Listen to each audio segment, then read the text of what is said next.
AP రాజకీయ సమీకరణాలు శరవేగంగా మారుతున్నాయి. జనసేనలోకి మాజీ హోంమంత్రి సుచరిత ఎంట్రీ ఇవ్వబోతున్నారంటూ ప్రచారం జరుగుతోంది.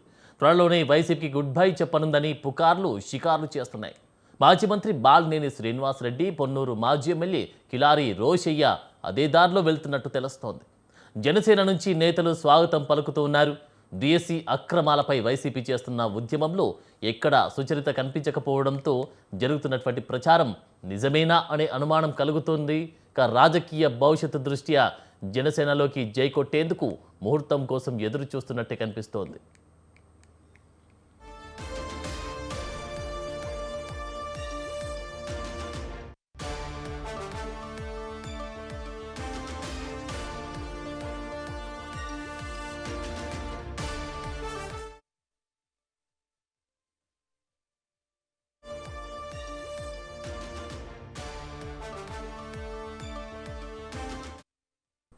ఏపీ రాజకీయ సమీకరణాలు శరవేగంగా మారుతున్నాయి. జనసేనలోకి మాజీ హోంమంత్రి సుచరిత ఎంట్రీ ఇవ్వబోతుందంటూ ప్రచారం జోరందుకుంది.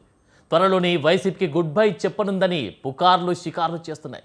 మాజీ మంత్రి బాలినేని శ్రీనివాసరెడ్డి, పొన్నూరు మాజీ ఎమ్మెల్యే కిలారి రోషయ్య అదే దారిలో వెళ్తున్నట్టు తెలుస్తోంది. జనసేన నుంచి నేతలు స్వాగతం పలుకుతున్నారు. డిఎస్సి అక్రమాలపై వైసీపీ చేస్తున్న ఉద్యమంలో ఎక్కడా సుచరిత కనిపించకపోవడంతో జరుగుతున్న ప్రచారం నిజమేనా అనే అనుమానం కలగక మానదు. రాజకీయ భవిష్యత్తు దృష్ట్యా జనసేనకి జై కొట్టేందుకు ముహూర్తం కోసం ఎదురు చూస్తున్నట్టు కనిపిస్తోంది.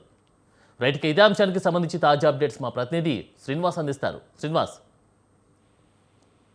Thank you Anand. గుంటూరు జిల్లా వైసీపీకి మాజీ హోంమంత్రి నందూరు సుచరిత గుడ్ బై చెప్పనున్నట్లు గుంటూరు రాజకీయ వర్గాల్లో తీవ్ర ప్రచారం జరుగుతుందని చెప్పవచ్చు. అయితే ఆమె త్వరలోనే జనసేన పార్టీ తీర్థం పుచ్చుకోబోతున్నట్లు కూడా సమాచారం అందుతుంది. అయితే ఇప్పటికే వైఎస్ఆర్సీపీ నుంచి మాజీ మంత్రి బాలినేని శ్రీనివాసరెడ్డి, పొన్నూరు మాజీ ఎమ్మెల్యే కిలారి రోషయ్య లాంటి సీనియర్ నేతలు బయటకు వెళ్ళగా ఇప్పుడు అదే దారిలో సుచరిత కూడా ఉన్నట్లుగా తెలుస్తుంది. అయితే డిఎస్సి అక్రమాలపై వైసీపీ రాష్ట్ర వ్యాప్తంగా చేస్తున్న ఉద్యమంలో బ్యాంకుతోటి సుచరిత ఎక్కడా కనిపించడం లేదు. గత కొంతకాలంగా ఆమె పార్టీ కార్యక్రమాలకు పూర్తిగా దూరంగా ఉంటున్నారని కూడా చెప్పొచ్చు. అయితే ఈ మధ్యకాలంలో అప్పటి రాంబాబు ఇంటిపై జరిగినటువంటి ఏదైతే దాడి ఉందో ఆ దాడికి మాత్రమే ఆమె స్పందించి ఆమెకు మద్దతు పలికారని కూడా చెప్పొచ్చు. ఆ తర్వాత మళ్ళీ వైసీపీ కార్యక్రమంలో ఆమె యాక్టివ్ గా లేరని కూడా చెప్పొచ్చు. అయితే సుచరిత జనసేనలోకి వచ్చేందుకు ఆ పార్టీ స్థానిక నేతలు, ముఖ్య నాయకులు కూడా సానుకూలంగా ఉంటూ స్వాగతం పలుకుతున్నట్లు కూడా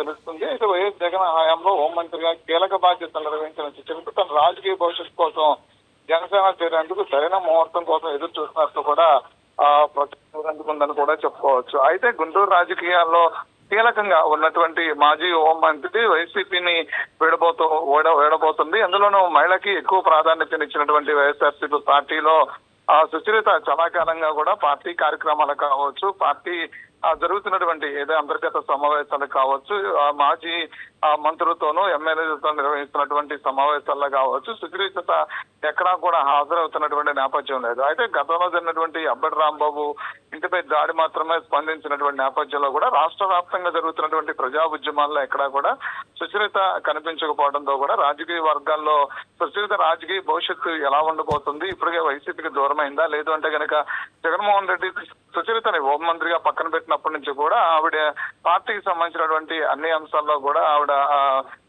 దూరంగానే ఉంటున్నటువంటి పరిస్థితులు కనిపిస్తున్న నేపథ్యంలో కూడా దూరం పెట్టారనే నేపథ్యంలో మరొకసారి గుంటూరు రాజకీయాల్లో తీవ్ర చర్చాంశంగా మారినటువంటి జనసేన పార్టీలోకి సుచరిత అనేటువంటి తీవ్ర చర్చగా మారినటువంటి పరిస్థితి కనిపిస్తుంది. అయితే ఇందులో వాస్తవాలు అనే దానికి స్థానికంగా ఉన్నటువంటి జనసేన నాయకులు సుచరిత త్వరలోనే జనసేనలోకి రాబోతుంది అని చెప్పని కూడా వాళ్ళు ఆమెకు స్వాగతం పలికేందుకు కూడా సిద్ధంగా ఉన్నామని కూడా స్థానికంగా ఉన్నటువంటి గుంటూరు జిల్లాకు చెందినటువంటి కొంతమంది జనసేన నాయకులు కూడా చెప్తున్నటువంటి నేపథ్యం కనిపిస్తుంది. ఏదైనప్పుడు కూడా రాజకీయ భవిష్యత్తు మెరుగుపరుచుకునేందుకు, లేదంటే కనుక ఆ వైసీపీలో తమకు రాజకీయ భవిష్యత్తు లేదనే ఉద్దేశంతోనూ సుచరిత పూర్తిగా జనసేనకు వెళ్లేందుకు సిద్ధమవుతున్నారని కూడా చెప్పుకోవచ్చు. ఆనంద్.